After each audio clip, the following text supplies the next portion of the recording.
क्या आपने कभी सोचा है कि सूरज की गर्मी से पृथ्वी के सतह पर रहने वाले जीव जंतु जैसे इंसान, पशु, पक्षी, पेड़ पौधे इत्यादि जलकर राख क्यों नहीं हो जाते हैं? तो मैं आपको बता दूं कि पृथ्वी पे सन से मिलने वाला हीट कुछ समय तक अर्थ के एटमॉस्फेयर में रहकर फिर वापस वो यूनिवर्स में चला जाता है। इसी प्रक्रिया को हम हीट बजट कहते हैं। तो आइए समझते हैं कि हीट बजट क्या है, ये कैसे बनते हैं, ये कैसे होते हैं और इसका परिणाम हमारे जिंदगी पे क्या पड़ता है। तो आइए शुरू करते हैं हीट बजट। पृथ्वी दो चीजों से हीट को रिसीव करती है। पहला है सोलर एनर्जी जो सन से निकलता है और दूसरा है अर्थ का इंटरनल एनर्जी जिसे हम जियोथर्मल एनर्जी भी कहते हैं। लेकिन जियोथर्मल एनर्जी बहुत ही ज्यादा कम होती है, इसीलिए पृथ्वी अपना मैक्सिमम एनर्जी सोलर एनर्जी के फॉर्म में सन से प्राप्त करता है। यही एनर्जी जब पृथ्वी पे आती है तो कुछ एनर्जी बाहर की ओर रिफ्लेक्ट हो जाती है, कुछ एनर्जी एटमॉस्फेयर में एब्जॉर्ब कर ली जाती है और बाकी एनर्जी पृथ्वी के सतह में एब्जॉर्ब हो जाता है। उसके कुछ समय के बाद एब्जॉर्ब किया हुआ एनर्जी चाहे वो एटमॉस्फेयर का हो या अर्थ का हो, वो बाहर यूनिवर्स में फिर से चला जाता है। आइए देखते हैं कैसे। इस डायग्राम में आप हीट बजट ऑफ अर्थ को देख सकते हैं। इसमें सन से जितनी भी एनर्जी पृथ्वी को मिलती है उसे हम 100 यूनिट्स मानते हैं। आइए देखते हैं। जिस प्रकार एक इंसान जितना खाना और पानी अपने शरीर के अंदर लेता है उतना ही खाना और पानी उसके शरीर से बाहर निकलता है, और जितने देर तक ये खाना और पानी उसके शरीर में रहता है वो उस शरीर के डेवलपमेंट में कंट्रीब्यूट करता है। उसी प्रकार पृथ्वी 100 यूनिट्स एनर्जी को रिसीव करती है और 100 यूनिट्स एनर्जी को बाहर छोड़ देती है। लेकिन जितने देर तक ये एनर्जी पृथ्वी के अंदर रहते हैं वो एनर्जी पृथ्वी में बहुत सारे फिनोमिना को जन्म देते हैं।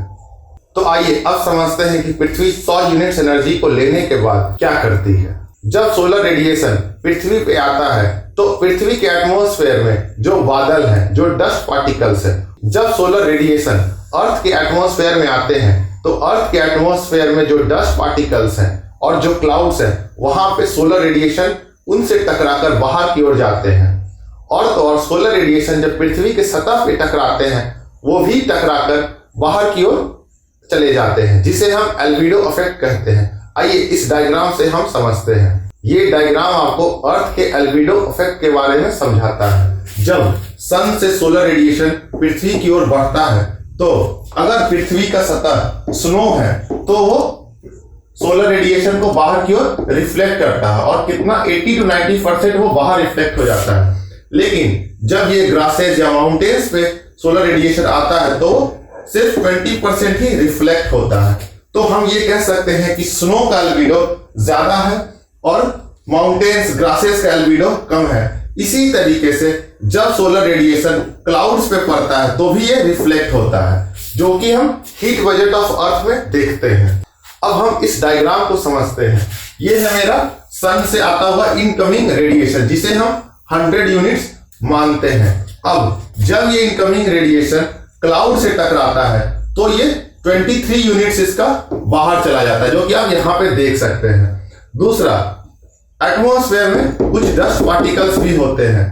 जब ये रेडिएशन डस्ट पार्टिकल से टकराता है तो 6 यूनिट बाहर की ओर चला जाता है। और तो और जब ये रेडिएशन जब ये अर्थ सरफेस से टकराता है तो ये 7 यूनिट इधर की ओर रिफ्लेक्ट कर जाता है, जिसे हम यहां कह सकते हैं। तो अगर 100 यूनिट सोलर रेडिएशन इनकमिंग है तो 36 यूनिट्स, जिसमें 6 यूनिट डस्ट पार्टिकल से, 23 यूनिट क्लाउड से और 7 यूनिट ग्राउंड सरफेस से बाहर की ओर यूनिवर्स में वापस चला जाता है। तो टोटल 36 रिफ्लेक्ट होता है।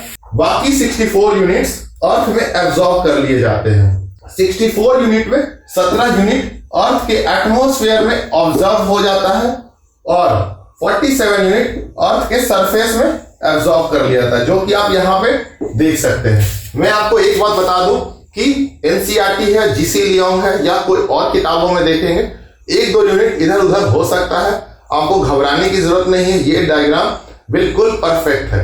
तो हमने ये देख लिया कि 100 यूनिट सोलर रेडिएशन में 36 यूनिट्स रिफ्लेक्ट बाहर चला जाता है, 64 यूनिट्स एब्जॉर्ब कर लिया जाता है, जिसमें 17 यूनिट एटमॉस्फेयर में ऑब्जॉर्व होता है और 47 यूनिट्स अर्थ के सरफेस में एब्जॉर्ब हो जाता है।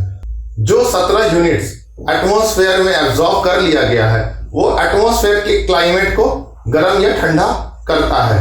उसी तरीके से जो 47 यूनिट्स धरती के सतह में एब्जॉर्ब हुए थे वो कुछ समय के बाद धरती के सतह से फिर बाहर की ओर निकलने लगते हैं। आइए हम देखते हैं कैसे।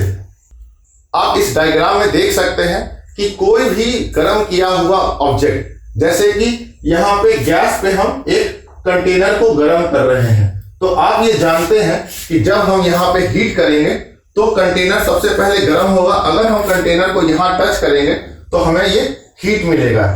जो हीट टच करने से ट्रांसफर होता है उसे हम कंडक्शन कहते हैं।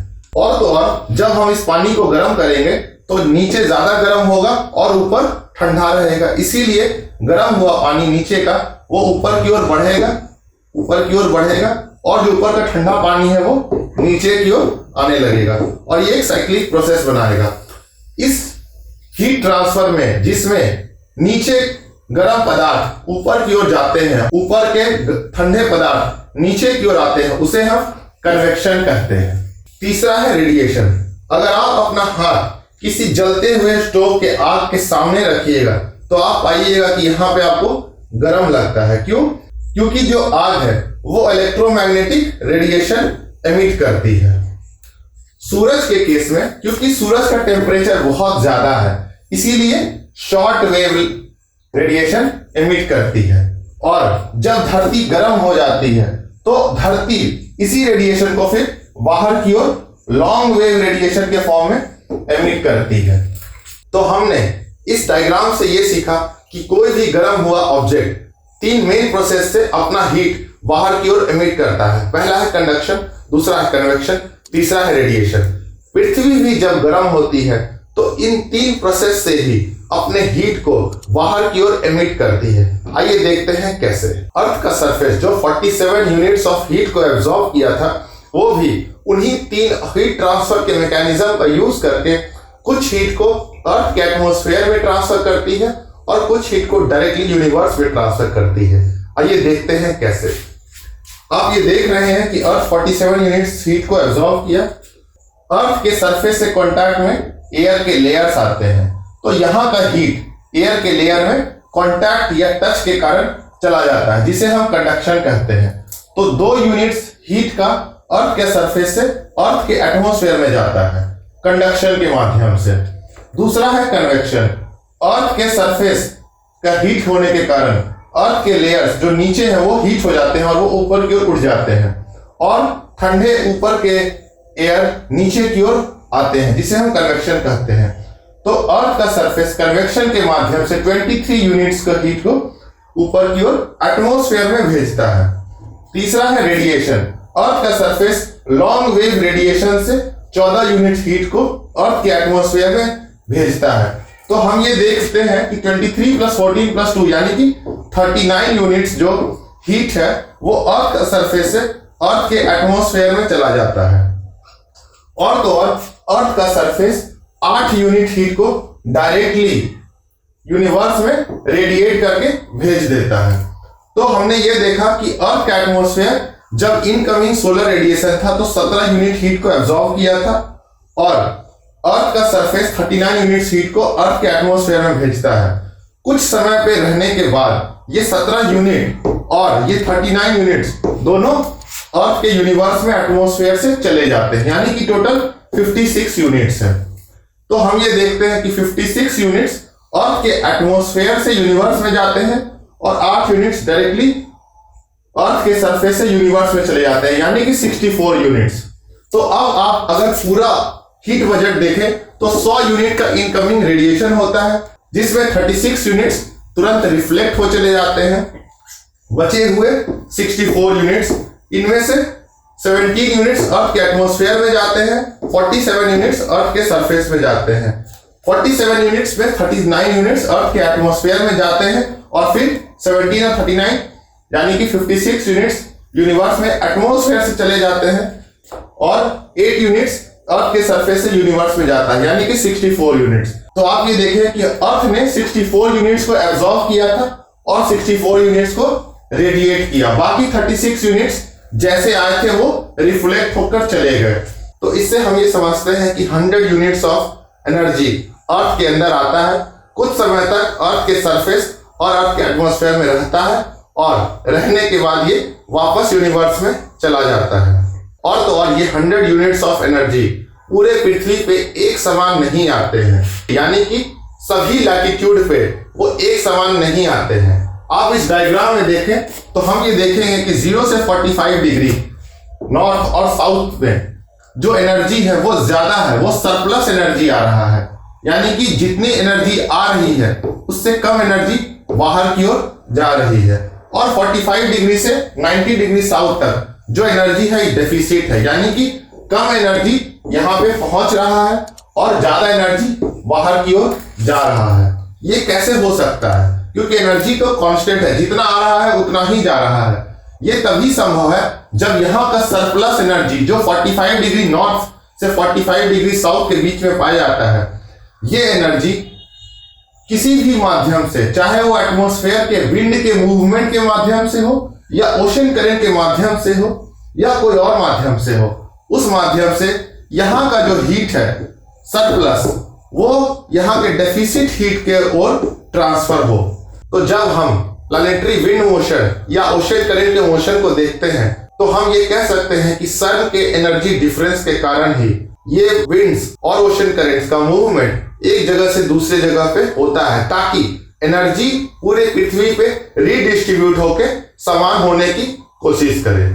और इसी एनर्जी के रीडिस्ट्रीब्यूशन से क्लाइमेट में, ओशन में, लाइफ में और जितने लैंडफॉर्म्स है उनमें बदलाव आता है। आइए देखते हैं कि ये हीट बजट हमारे जिंदगी को कैसे प्रभाव डालता है। तो इसी हीट बजट से उत्पन्न एनर्जी रीडिस्ट्रीब्यूशन के कारण पृथ्वी में वाटर साइकिल होता है, जिसमें हम रेनफॉल देखते हैं, रन ऑफ देखते हैं, इवापोरेशन देखते हैं इत्यादि। पृथ्वी के जितने एक्सोजेनेटिक लैंडफॉर्म्स है, चाहे वो फ्लूवियल लैंडफॉर्म हो या वो एरिड लैंडफॉर्म्स हो, ग्लेशियर लैंडफॉर्म्स हो, कोस्टल लैंडफॉर्म्स है, इन सभी लैंडफॉर्म का फॉर्मेशन भी पृथ्वी के एनर्जी रीडिस्ट्रीब्यूशन से ही होता है। तीसरा है ओशन करंट्स, वेव्स और टाइड्स का फॉर्मेशन भी एनर्जी के रीडिस्ट्रीब्यूशन से होता है। और तो और किस जगह पे कौन से प्लांट्स, एनिमल्स, ह्यूमन बीइंग्स पाए जाते हैं और उनका साइकिल ऑफ लाइफ, ये सभी चीजें हीट बजट से गवर्न होती है। तो ये था दोस्तों हमारा हीट बजट का कंसेप्ट। अगर आपको कोई भी डाउट हो तो आप कमेंट में मुझसे पूछ सकते हैं, और अगर आपको मेरा यह प्रयास अच्छा लगा तो प्लीज लाइक, शेयर, सब्सक्राइब करें और अपने दोस्तों तक ये जरूर पहुंचाएं। धन्यवाद।